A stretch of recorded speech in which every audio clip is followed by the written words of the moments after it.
There's very few CEOs in the world with the right charisma to advertise for his company. You've got Steve Jobs, you've got Elon Musk, and then you've got this guy. Thank you.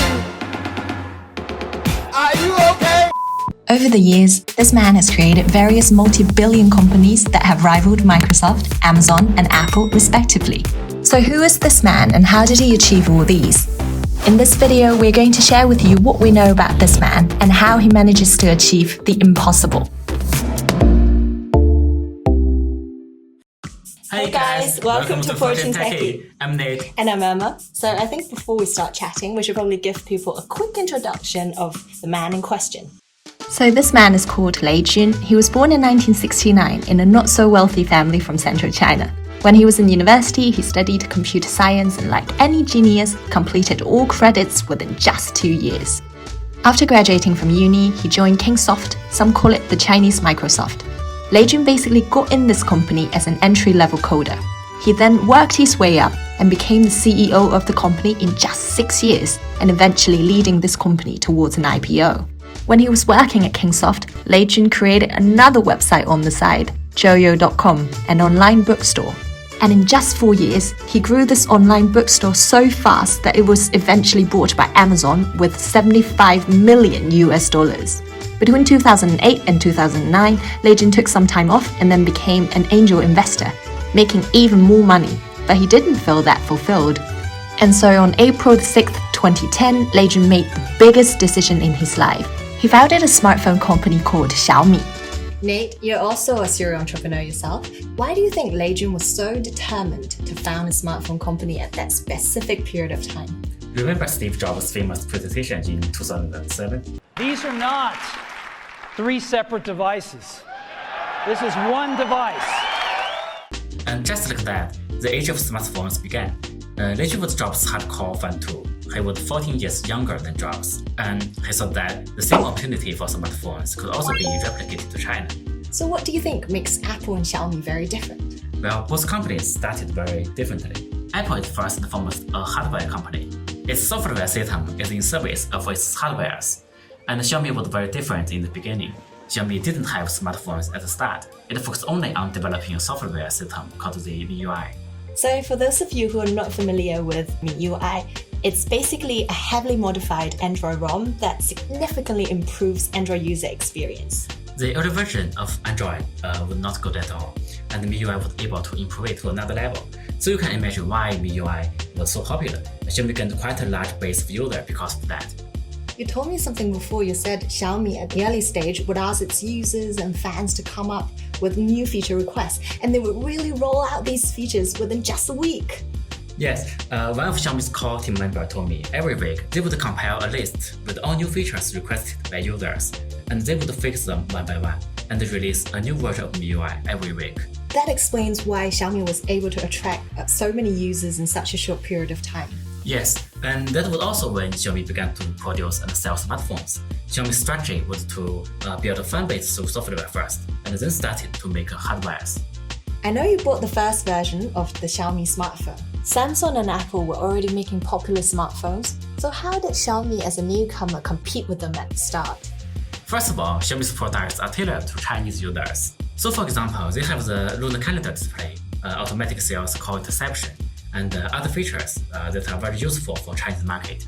Right, apart from that, Xiaomi also offered the cheapest smartphones in the market at the time. So that must be a big selling point for Xiaomi, right? Exactly. I spent $300 on my first Xiaomi, and the F4S at the time was $770.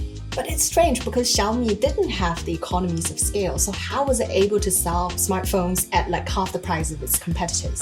One biggest reason is because Xiaomi didn't have any stores. It came up with a very unconventional sales model for smartphones at the time. Direct selling via e-commerce, it saved Xiaomi a lot of money from opening and operating actual stores. That must be a very counterintuitive thing to do because back in the days, Apple was opening lots and lots of stores, and that was actually a big contributory factor for its final success. But now looking back, Xiaomi's choice makes perfect sense. It's not going to be able to compete with Apple anyways in terms of the quality and quantity of the brick and mortar stores. So you must find another selling point to compete with Apple, and Xiaomi picked price as its main battlefield. Yes, speaking of marketing and sales, Xiaomi also did something extremely smart. In the early days, they would put out only a limited amount of smartphones online. This is typical hardware marketing. You feel like you have to fight for a phone. That's how Xiaomi created the hype around its products. They did it because its manufacturing capacity could not keep up with the demand. That's a great example of how you can creatively turn your weakness into a business advantage. But there's something else we have to point out. Xiaomi back in the days didn't have any physical stores, but now it does. Yes, Xiaomi stores have very high area effectiveness. It ranks number 2 area effectiveness out of all brands, with $40,000 per square meter per year. Xiaomi stores have a higher area effectiveness than many high-end fashion brands. Why do you think Xiaomi decided to open stores and end its sales online-only strategy? Because Xiaomi is no longer just a smartphone manufacturer. It's developed into an electronics company with many lines of smart home appliances, from kettles to TVs and icons. So Xiaomi is almost like this everything store for HomeKit devices. Yes, and because of that, Xiaomi really needs a way to display all these extended lines of products. That's why they eventually decided to open physical stores. And another really smart thing about Xiaomi products is that they're very compatible with Apple products. So, for example, if I buy a rice cooker from Xiaomi, I can connect that rice cooker with my iPhone and start cooking even before I arrive home. Yes, so Xiaomi provides smartphone appliances that Apple sells at a much higher price or doesn't have at all. This is another competitive advantage that Xiaomi has. One big decision Legion made was to keep its gross profit for hardware products at 5% or less. This is super attractive for customers, but it also means that Xiaomi would have to find other ways to make money. I remember Legion said in an interview when he first founded Xiaomi, the company that inspired him the most wasn't Apple, it was Costco. Costco doesn't make much product from selling products, it makes money from other stuff, like its membership fees. And Legion came up with a business model for Xiaomi that's heavily influenced by that. So the strategy is to make profit from softwares, adverts, and services, and not from hardware products. The problem with this strategy is it's hard for Xiaomi to enter the high-end market. For example, when you buy a Xiaomi smartphone, you will have some pre-downloaded apps. Xiaomi gets money from these apps, but these sneaky kinds of promotions and adverts can be a turn-off for high-end customers. So there's a contradiction between Xiaomi's core business model and the high-end market preferences. Emma, I know you are an electric car specialist. What do you think of Legion's recent announcement to enter the auto industry? I think I'm both surprised and not so surprised. I'm surprised that Xiaomi wants to put in $10 billion in the next 10 years for this product and not accepting any outside investments. But at the same time, I'm not surprised by Xiaomi's decision because it's a trend for tech companies to do that. We've seen tech giants Google and Apple getting into this market pretty early on. So I feel like every era there will be a product that's the most suitable hardware to carry all the most advanced innovations of the time. So 20 years ago, it was computers, 10 years ago, it was smartphones, and now it's electric cars. Do you think you'll buy a Xiaomi EV when it comes out? I think I'll really have to test drive it before deciding. Given Xiaomi's product style, I'm pretty sure it'll roll out a car that's considerably cheaper than a lot of EVs in the market.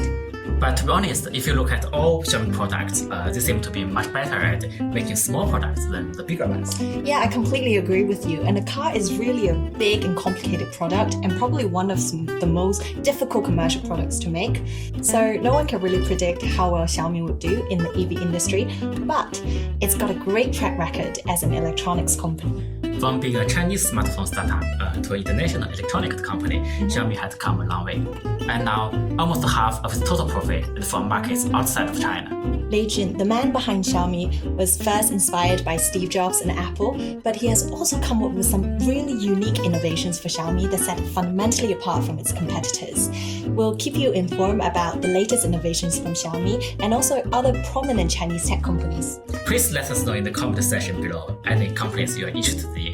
If you like this video, please like and subscribe to our channel, and we'll see you next time.